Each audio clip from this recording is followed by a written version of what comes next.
আপনারা হয়তো সংবাদ মাধ্যমে আমরা আজকে দেখেছি এবং অবগত হয়েছি যে এই ত্রিপুরা কোঅপারেটিভ ব্যাংকের পক্ষ থেকে 155টি পদে নতুনভাবে নিয়োগ প্রক্রিয়া শুরু হয়েছে এবং আমরা আশ্চর্য হয়েছি এই জন্য যে এই নিয়োগপত্রের যে পরীক্ষা, এই নিয়োগ প্রক্রিয়ায় যে পরীক্ষা হচ্ছে সেই পরীক্ষার সেন্টার তারা দিয়েছে আসামে দেওঘরে, আমাদের প্রশ্ন ডিব্রুগড়ে। আমাদের প্রশ্ন যে কেন ত্রিপুরার ছেলেরা এখানে পরীক্ষা না দিয়ে এত পয়সা খরচা করে তারা ওইখানে যাওয়াটা তাদের জন্য সম্ভব না। আমরা সংবাদ মাধ্যমে পড়েছি যে একটা ছেলের সেখানে গিয়ে দুদিন থাকতে হবে, আসা যাওয়ার খরচা মিলিয়ে মোটামুটি 10 থেকে 15,000 টাকা খরচা।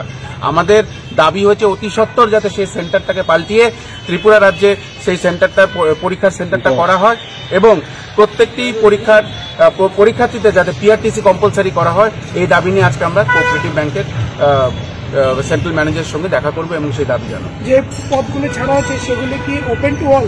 Open to all. ওখানে সিনিয়র ম্যানেজার, কিছু সিনিয়র ম্যানেজারের পদ আছে।